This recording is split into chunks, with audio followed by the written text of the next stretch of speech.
마음이 가는 곳에 돈을 써라. 자신이 저지르는 가치평가의 실수를 피하거나 바로잡거나 누그러뜨리기 위해 개인적으로 무엇을 할 수 있는지부터 고려해 보자. 우리는 기회비용을 무시한다. 모든 거래를 기회비용이라는 차원에서 생각해라. 지금 뭔가를 얻는 대가로 희생해야만 하는 것이 무엇인지 보다 명백하게 살펴라. 예를 들어 돈을 시간으로 변환해서 내가 지금 이것을 사면서 지불하는 돈을 벌려면 몇 시간 혹은 몇 달을 일해야 하는가 하는 식으로 생각할 수도 있다. 우리는 모든 것이 상대적임을 잊어버린다. 어떤 세일 상품을 볼 때는 그 상품의 과거 가격이 얼마인지 혹은 정가에 구입하는 경우에 비해 얼마나 절약을 할 수 있는지는 고려 대상으로 삼지 말아야 한다. 자신이 실제로 지출하는 돈이 얼마인지만 고려해야 한다. 정가 $100짜리 셔츠를 할인받아서 $60에 산다고 해서 $40를 절약하는 것은 아니다. 그저 $60를 지출할 뿐이다. 예를 들어 수전 이모는 이런 식으로 지출했지만 $40의 돈을 실제로 자기 주머니에 넣은 적은 한 번도 없다. 오히려 하자품 셔츠를 입었을 뿐이다. 실제로 그 옷을 입은 건 수전 이모의 조카이긴 하지만 규모가 크고 복잡한 구매일 때는 그 지출을 세부적으로 쪼갠 다음 나눠서 바라보려고 노력할 수 있다. 여러 가지 선택사항이 딸려 있는 것을 살 때는 이를테면 집이나 자동차, 각각의 선택사항을 독립적인 것으로 분리해서 판단해야 한다는 말이다. 우리는 서로 연결된 것을 구분하고 격리한다. 예산을 짜서 지출을 하는 게 유용할 수 있다. 그러나 돈은 얼마든지 대체 가능하다는 아주 단순한 원리를 기억해야 한다. 모든 $1는 동일하다. 그 돈이 어디에서 나왔는지는 중요하지 않다. 일을 해서 번 돈이든 유산으로 받은 돈이든 복권에 당첨돼서 받은 돈이든 부업으로 번 돈이든 우리 저자들은 감히 이런 부업을 해보고 싶다는 꿈을 갖고 있다. 간에 모든 돈은 자기에게 속하고 장부장으로 따지자면 나의 돈이라는 전체 계정에 속한다. 만일 특정한 유형에 속하는 돈이 보너스나 상금이라는 계정에 속해 있다는 생각으로 그 돈을 물쓰듯 쓴다면 이제 잠시 동작을 멈추고 그 돈도 그냥 돈일 뿐이며 게다가 나의 돈이기도 하다는 사실을 상기할 필요가 있다. 우리는 고통을 회피한다. 지불의 고통은 돈과 관련해서 우리가 맞닥뜨릴 수 있는 가장 까다롭고 또 가장 불길하기까지 한 속성이다. 그러나 지불의 고통을 어느 정도 유지하는 것은 어떤 것의 가치나 기회비용을 고려하는 데 도움이 된다. 지불의 고통은 어떤 상품을 구매하기 전에 과연 그 돈을 그 자리에서 그 상품에 지출하는 것이 정말 온당한 선택인지 생각하게 만드는데, 즉 기회비용을 고려하게 만드는데 도움이 된다. 현실적으로 볼 때 갑작스럽게 신용카드를 모두 잘라버리기도 어렵다. 그러나 우리는 기본적으로 최첨단 금융기술들을 의심스러운 눈으로 바라봐야 한다. 특히 지불 과정에 시간과 주의력을 덜 들도록 해서 사람들이 보다 쉽게 자기 돈을 내어줄 수 있도록 설계된 기술들은 특히 더 경계해야 한다. 머지않아서 눈을 한번 깜빡하는 것만으로도 당신의 계정에서 돈이 빠져나가는 기술이 등장할 것이다. 부디 이 기술은 받아들이지 말기 바란다. 우리는 자기 자신을 믿는다. 자기 자신을 믿는 것은 즉 과거에 맞닥뜨렸던 가격에 대해 자신이 했던 판단과 선택과 대응을 믿는 것은 통상적으로 바람직하게 여겨진다. 자기 개발 분야의 전문가들은 당신에게 비싼 수강료를 받고서는 스스로의 직감을 믿어라 하고 소리친다. 그러나 이는 좋은 생각이 아닌 경우가 많다. 지출과 관련된 문제에서는 특히 더 그렇다. 돈을 쓸 때 자기가 했던 과거의 의사결정을 믿으면 앵커링과 군중 심리의 임의적 일관성이라는 문제가 나타날 수 있다. 그러므로 겉으로 보기에 임의적인 숫자들, 제조업체가 표시하는 권장 소비자 가격, 그리고 제정신이 아닐 정도로 비싼 가격을 볼 때는 당연히 의심을 품어야 한다. $2,000짜리 신발이나 $150짜리 샌드위치가 진열돼 있을 때는 두 번째로 비싼 신발이나 샌드위치 혹은 샌드위치 대용으로 쓸 수도 있는 신발을 덥석 사지 않도록 주의해야 한다. 가장 비싼 그 가격과 비교하면 매우 싸다는 느낌이 들 텐데 바로 그것이 함정이기 때문이다. 다른 사람이 책정한 가격에는 당연히 의심을 품어야 하지만 자기 스스로 설정한 가격에도 의심을 품어야 한다. 어떤 것에 늘 똑같은 가격을 지불하는 것을 피해야 한다. 이를테면 라떼 한 잔을 과거에 늘 $4를 주고 샀다고 해서 어떤 상황에서든 무조건 $4를 줘야 한다고 스스로 가격을 매기고는 그걸 지키려 하지 않아야 한다는 말이다. 가끔씩은 멈춰서서 자기의 오랜 습관이 과연 옳은지 의문을 품어야 한다. 자기의 과거 지출 내역에서 교훈을 얻지 못한다면 잘못된 지출을 반복할 수밖에 없다.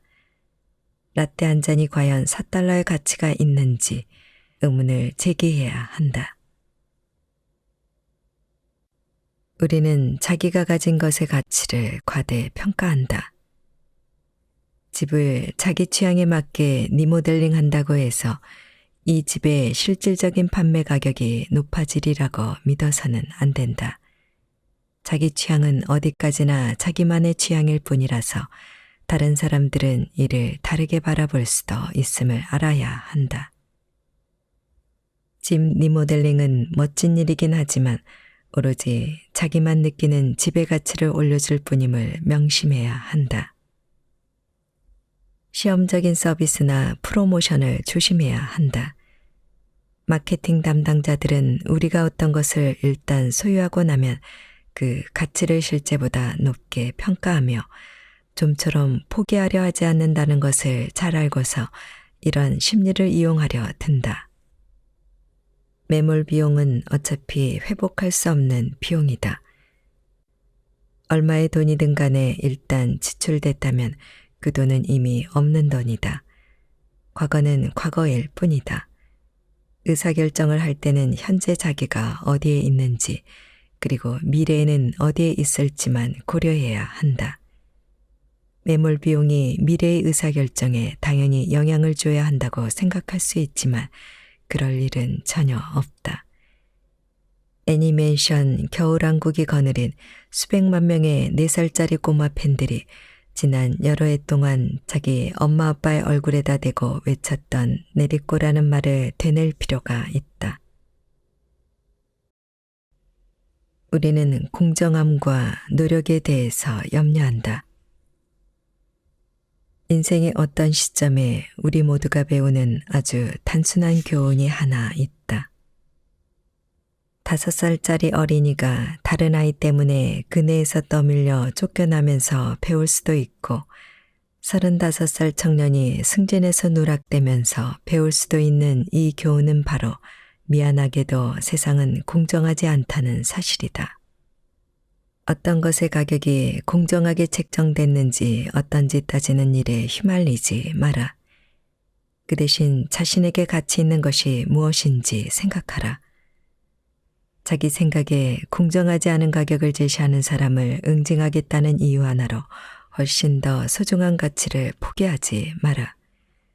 그런다고 해서 그가 교훈을 얻지는 않을 것이고 당신은 눈보라가 몰아치는 거리를 걷거나 고장난 컴퓨터 때문에 꼭 해야 할 일을 못하게 된다. 우리는 또한 어떤 가격이 공정한지 어떤지에 대해 그리고 어떤 일에 많은 노력이 투입됐는지 어떤지에 대해 잘못 생각할 수 있다. 그러니 지식과 경험에도 가치가 있음을 깨달아야 한다. 열쇠 수리공, 화가, 돈에 관한 책을 쓰는 저술가 등이 하는 일의 가치는 그 순간 그 일에 들어간 시간이나 노력이 아니라 그들이 평생에 걸쳐 그 기술과 경험을 연마하는 데 들인 시간과 노력에서 나온다. 정말 솜씨 좋은 장인은 전혀 힘들이지 않고 자기 일을 해내는 기술을 오랜 세월에 걸쳐 완성했다. 전혀 힘들어 보이지 않은 일도 겉으로만 그럴 뿐 실제로는 그렇지 않다. 피카소의 그림에서부터 육아에 이르기까지 가장 어려운 일도 때로는 실제보다 훨씬 더 쉽게 보이기도 한다. 그러나 성과물을 내지 못하는 헛된 노력의 함정에 빠지지 않도록 조심해야 한다. 도가 지나칠 정도의 투명성을 경계해야 한다. 만일 어떤 컨설턴트가 실제로 의미 있는 결과물은 내놓지 못했으면서 지금까지 자기가 힘들게 노력한 사실만 매우 꼼꼼하고 장황하게 늘어놓는다면 이 사람에게 주기로 한 10만 달러의 수수료를 다시 생각해 보는 게 좋다. 만일 배우자가 설거지를 하거나 빨래를 하면서 뭐라고 툴툴거리고 울부짖다가 고함을 지르고 땅이 꺼져라 한숨을 쉰다면 아무 말하지 말고 발 마사지를 해주는 게 좋을 것이다. 안전하고 싶다면 말이다. 우리는 언어와 제2의 마법을 믿는다. 20세기 위대한 철학자이자 힙합 그룹인 퍼블릭 에너미는 과대 광고를 믿지 마라는 노래로 이를 가장 잘 표현해냈다. 만일 어떤 것에 대한 묘사나 그것을 소비하는 과정이 잔뜩 부풀려졌다면 우리는 그 묘사나 과정이 실제 가치를 조금도 보태주지 않음에도 그에 대한 대가로 돈을 지불한다. 노력과 관련된 타당성 없는 어림짐작을 경계해야 한다. 장인의 손길, 어쩌고 저쩌고 하는 것에 돈을 지불해야 하는 이유는 거의 없다. 또한 동시에 언어와 제의가 우리의 경험의 질을 바꿔놓을 수 있으므로 필요하다면 이것들을 포용해서 경험의 질을 높여야 한다는 것도 기억해라.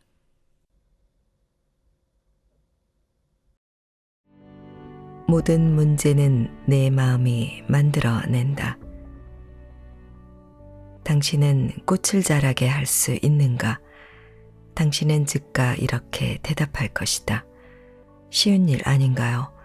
흙에 씨앗을 심고 제때 햇빛과 물을 주면 꽃이 피어날 겁니다. 보세요. 이 순간에도 세계 각지에 수백만 송이의 꽃이 피어있지 않습니까? 맞는 말이다.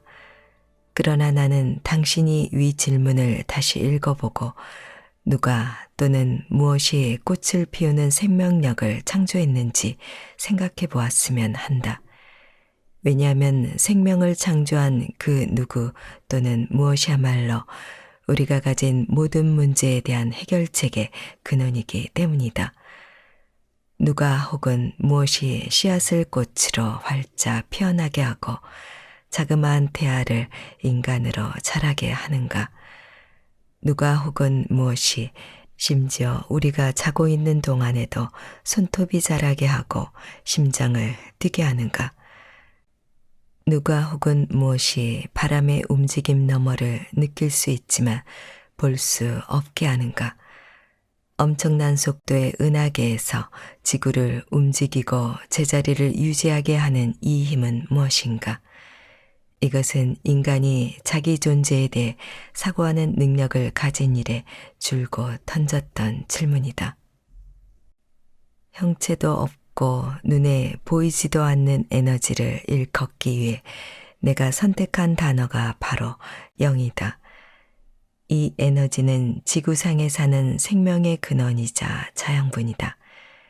영이라는 이 힘은 어떤 이름을 붙이든 우리에게 맞닥뜨린 모든 문제를 해결할 수 있다. 모든 문제에는 영적인 해결책이 존재하며 우리는 그것에 다가가는 법을 배워야 한다. 우선 문제에 대한 당신의 영적 해결책을 발견하는 세 가지 기본 단계를 설명한다. 보이지 않는 영성과 연결하는 방법. 1단계 인식, 받아들임. 꿈꾸는 법을 배우지 않아도 꿈을 꾼다. 삶의 수많은 문제를 풀어가는데 보이지 않는 힘이 도움이 된다는 것을 인정하려면 어떻게 해야 할까? 삶에서 길들여진 관념과 생각의 습관을 뛰어넘어야 한다. 자신을 물질계에 존재하는 물질적인 몸으로만 규정할 때 우리는 일정한 한계를 경험한다. 당신은 이 한계에 대해 생각해 본 적이 있는가? 예컨대 당신은 문제 해결을 위해 감각과 지능이라는 힘과 지식만이 존재한다고 믿지 않는가? 우리들 대부분은 감각과 지능으로 얻은 지식을 진실이라고 믿는다. 또 그렇게 얻은 정보가 우리에게 주어진 모든 선택지라고 배운다. 이것이 우리가 영적인 문제 해결책과 신성하게 연결되어 있음을 인식하지 못하게 하는 조건화된 태도, 생각의 습관이다. 영적인 연결을 인식하지 못한 채 우리는 약과 약초, 수술과 의사가 우리의 치료를 모두 책임진다고 믿는다. 자신의 재정 상태를 개선하려면 더 열심히 일하고 공부해야 하며 더 열심히 면접을 보고 더 열심히 이력서를 보내야 한다고 믿는다. 본질적으로 영적 연결성을 인식하지 못하는 상태에서 우리의 삶은 감각 기능으로 설명 가능한 현상에 국한되고 만다. 파탄잘리는 물질계와 감각계를 통해서는 접근할 수 없는 암과 힘에 대해 말했다. 이러한 힘은 존재하며 언제든 활용될 수 있다는 인식이 영적인 암과 힘을 활성화하는 첫걸음이다. 그런데 영적인 암과 힘은 타인의 가르침이나 고대의 문서를 통해서만 접근할 수 있는 것은 아니다. 꿈꾸는 법을 책에서 읽지 않아도 우리는 꿈을 꾸지 않는가? 이와 마찬가지다. 영적 연결성에 대한 인식 능력을 자기 내면과 외면에서 개발함으로써 거기에 다가갈 수 있다. 예컨대 당신이 문제에 직면했을 때 맨 먼저 할 일은 자신에게 이렇게 확언하는 것이다. 영적 해결책에 어떻게 접근해야 하는지 정확히 모르겠어. 하지만 영적 해결책이 존재한다는 사실은 분명히 알고 있어. 모든 문제에는 영적인 해결책이 있음을 받아들이는 것, 그것의 존재를 인식함으로써 우리가 가진 힘을 깨달을 수 있다. 육체적 존재인 우리는 앞서 말한 대로 씨앗을 심고 햇빛과 물을 주는 식으로 꽃을 피울 수 있다. 그러나 생명이 발생하는 보이지 않는 힘의 신비를 알아내는 것은 엄두조차 낼 수 없다. 그럼에도 우리가 가진 모든 문제에 대한 해결책을 찾을 수 있는 장소는 어디에나 존재하는 전지전능한 영의 세계다.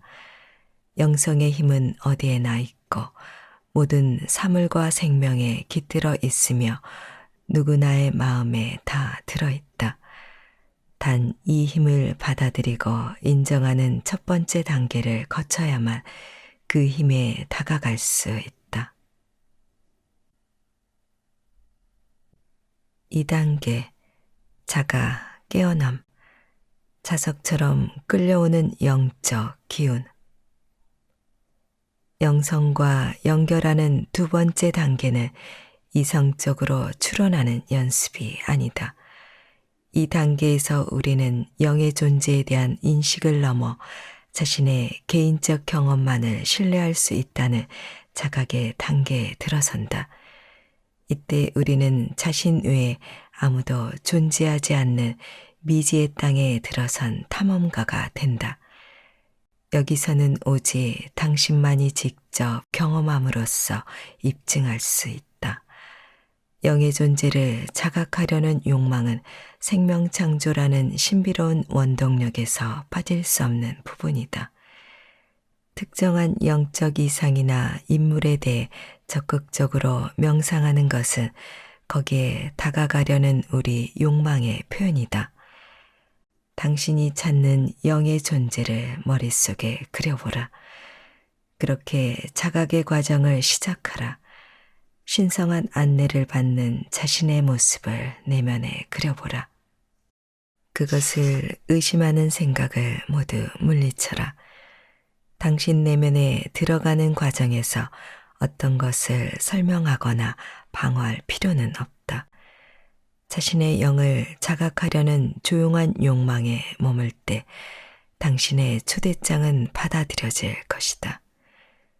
머릿속에 그린 영의 존재가 현실이 되는 것을 볼 것이다.